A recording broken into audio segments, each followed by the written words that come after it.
Welcome to इक्का educational videos. इस video में हम जानेंगे प्रायोरिटी मैट्रिक्स के बारे में, जो कि टाइम मैनेजमेंट के लिए यूज़ किया जाता है। ये प्रायोरिटी मैट्रिक्स का कॉन्ट्रेंट है। देखिए, हर किसी की लाइफ में बहुत सारे कामों की टू डू लिस्ट होती है, डेली टू डू लिस्ट होती है, जो कि हमको करने होते हैं। ये प्रायोरिटी मैट्रिक्स बताता है कि कैसे उन कामों को कैटेगराइज किया जाए, जिससे कि बेस्ट से बेस्ट आउटपुट निकल सके और हम ज़्यादा से ज़्यादा प्रोडक्टिव हो सकें, और हम जान सकें कि कौन से काम इम्पोर्टेंट हैं और कौन से काम इम्पोर्टेंट नहीं हैं। ठीक है ना।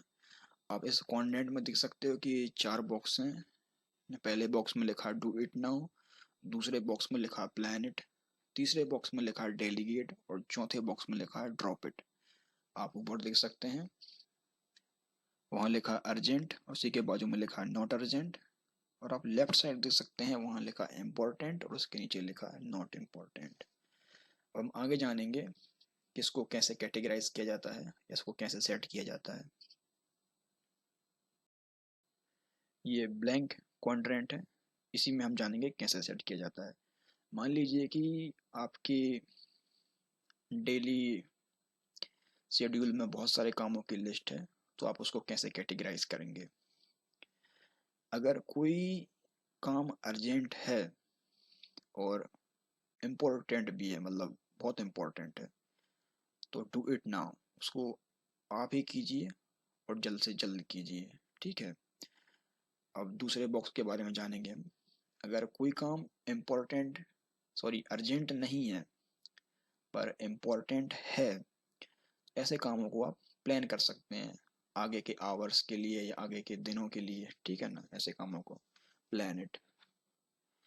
अगर कोई काम अर्जेंट है पर आपके लिए इम्पोर्टेंट नहीं है, तो ऐसे कामों को आप किसी को डेलीगेट कर सकते हैं।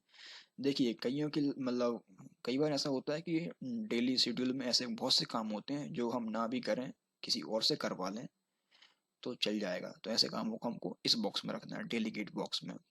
जैसे फॉर एग्जांपल, जैसे आपको गेहूँ पिसवाने जाना आटा के लिए, ठीक है ना, ग्रोसरीज लेने जानी है, तो आप ऐसे काम आप किसी और को भी सौंप सकते हैं, आप अपने भाई बहन को, वो कर देंगे। तो आपको डेलीगेट करना है ऐसे कामों को।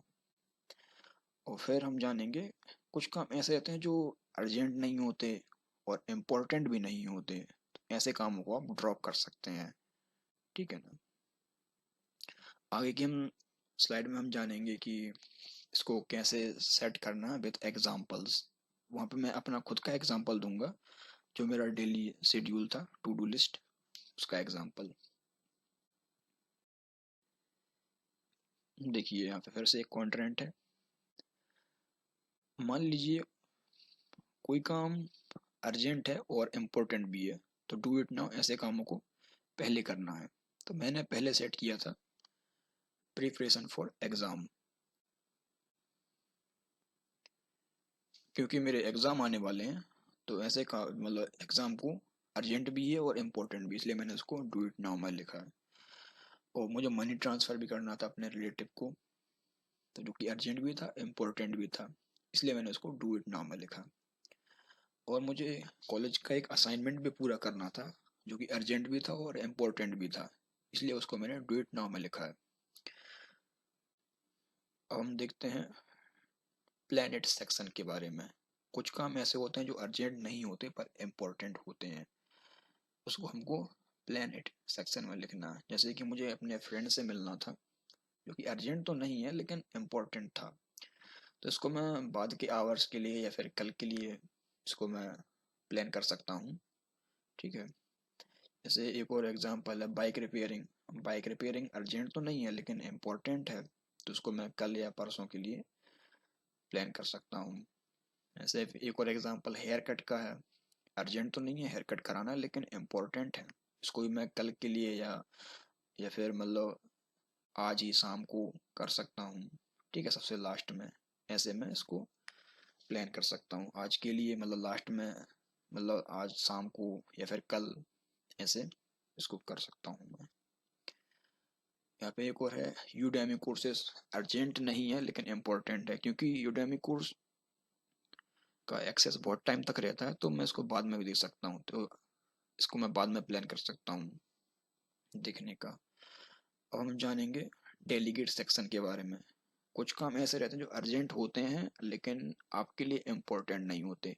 जैसे मान लो ग्रोसरीज लेने जानी है, अर्जेंट है, लेकिन आपकी जगह कोई और भी चला जाएगा तो, और ये काम हो सकता है किसी दूसरे से, तो आप उनसे करवा सकते हैं, डेलीगेट कर सकते हैं, ठीक है ना। और भी बहुत सी चीज़ें होती हैं जो हम ना भी करें, कोई दूसरा कर दे हमारे लिए, तो आप ऐसे कामों को इस सेक्शन में रख सकते हैं, जिससे कि आपका समय भी बचेगा और आप ज़्यादा जो इम्पोर्टेंट काम है उनमें अपना ध्यान लगा सकते हैं।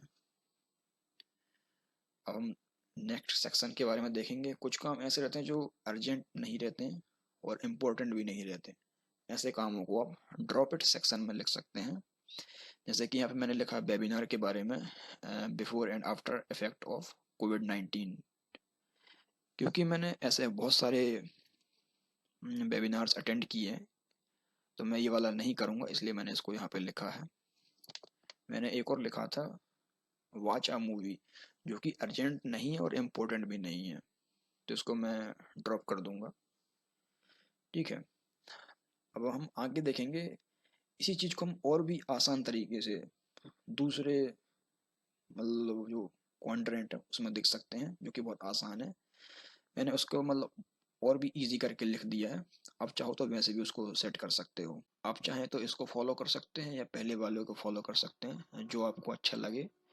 इसमें भी 4 सेक्शन है। पहला सेक्शन है डू इट नाउ का, दूसरा सेक्शन है प्लान इट का, तीसरा सेक्शन है डेलीगेट का, और चौथा सेक्शन है ड्रॉप इट का।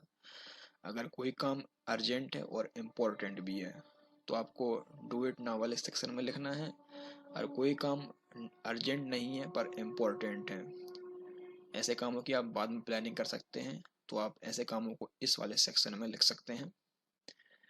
और तीसरे सेक्शन में आपको ऐसे कामों को लिखना है जो अर्जेंट तो हैं पर इम्पोर्टेंट नहीं है आपके लिए, जो कि डेलीगेट किए जा सकते हैं ऐसे काम। आपको इस सेक्शन में उन कामों की लिस्ट को लिखना है। और जो चौथा सेक्शन है उसमें आपको ऐसे कामों को लिखना है जिसको आप ड्रॉप कर सको, जैसे कि जो अर्जेंट भी ना हो और इम्पोर्टेंट भी ना हो, तो आप ऐसे कामों को इसमें लिख सकते हैं। आप दोनों में से कोई भी तरीका यूज़ कर सकते हैं। देखिए, आपको ये ज़रूर यूज़ करना चाहिए, क्योंकि हमारे टू डू लिस्ट में ऐसे बहुत से काम होते हैं जो कुछ बहुत इम्पोर्टेंट होते हैं, कुछ ऐसे काम भी होते हैं जिनको हम ड्रॉप कर सकते हैं, कुछ को हम डेलीगेट कर सकते हैं। कई बार ये होता है हम जो ड्रॉप इट वाले काम रहते हैं और जो जो डेलीगेट करने वाले काम रहते हैं उसमें ही अटके रहते हैं, और जो इम्पोर्टेंट काम रहते हैं उनको हम कर नहीं पाते, फिर हम बाद में पछताते हैं।